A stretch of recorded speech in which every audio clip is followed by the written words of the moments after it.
Queremos encontrar los valores de x, y z que corresponden al punto crítico de la función, f de x, y es igual a 4x al cuadrado menos 6x menos 6 y más 3y al cuadrado. El punto es un punto crítico de la función f de si la derivada parcial de f con respecto a x es igual a 0 y la derivada parcial de f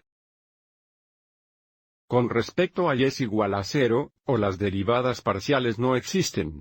La razón por la que nos preocupamos por los puntos críticos de las funciones de dos variables, es si una función tiene extremos relativos, deben ocurrir en puntos críticos.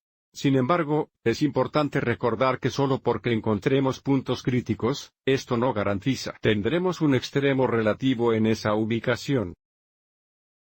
Comencemos por determinar las derivadas parciales. Primero encontraremos el parcial de f con respecto a x. Para hacer esto, diferenciamos f con respecto a x, tratando a y como si fuera una constante. La derivada de 4x al cuadrado con respecto a x es 8x menos la derivada de 6x con respecto a x es 6, y luego tenemos menos la derivada de 6y con respecto a x es 0. Nuevamente porque tratamos a y como una constante, y la derivada de 3y al cuadrado con respecto a x también es 0, porque estás tratando a y como una constante, y establecemos esto igual a 0. Y ahora encontramos el parcial de f con respecto a y. Para hacer esto, diferenciamos x con respecto a y, ahora tratamos x como una constante. Y por lo tanto, la derivada de 4x al cuadrado con respecto a y es 0, porque estamos tratando x como una constante, menos la derivada de 6x con respecto a y es 0. Y luego tenemos menos la derivada de 6, y con respecto a y que es 6, por lo que tenemos 6 negativos, y luego más la derivada de 3, y al cuadrado con respecto a y es 6 y establezca esto igual a 0. Así que resolvemos esto como un sistema de ecuaciones, pero tenga en cuenta que para estas derivadas parciales, esta ecuación solo contiene x, y esta derivada parcial solo contiene y. Y por lo tanto resolvemos la primera ecuación para x, y la segunda ecuación para y. Esto nos dará el par ordenado que será un punto crítico para la función f.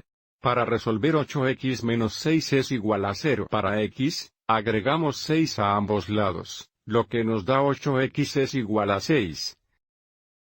Dividimos ambos lados entre 8, ahora sabemos que x es igual a 6 octavos, lo que simplifica a 3 cuartos.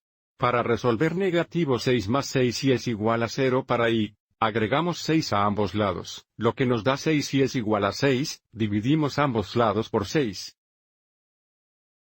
Sabemos que y es igual a 1. Entonces, el punto crítico es 3 cuartos, 1.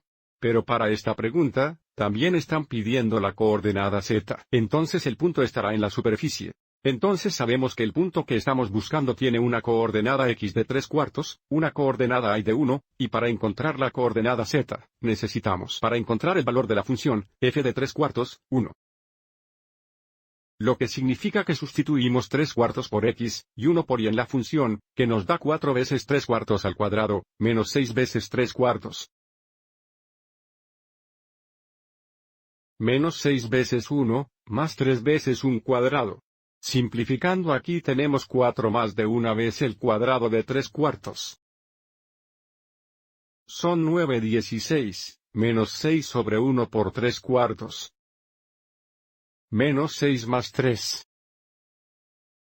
Simplificando antes de multiplicar, tenemos 1 4 en 4 y 4 4 en 16. Aquí tenemos 2 2 en 4 y 3 en 6. Aquí tenemos 9 cuartos. Menos 9 mitades, menos 3.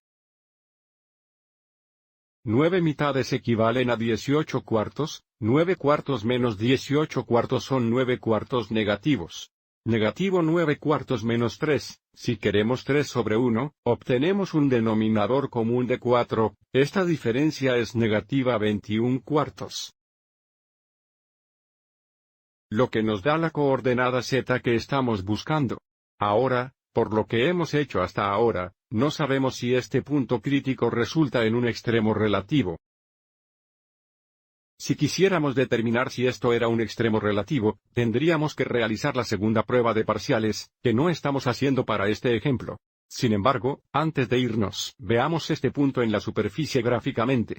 La función f de está graficada aquí en verde, y el punto que acabamos de encontrar, 3/4, 1, 21/4 negativos. Es este punto amarillo aquí, por lo que podemos ver gráficamente, este punto nos da un mínimo relativo, o en este caso, el mínimo absoluto de la función f. Espero que hayas encontrado esto útil.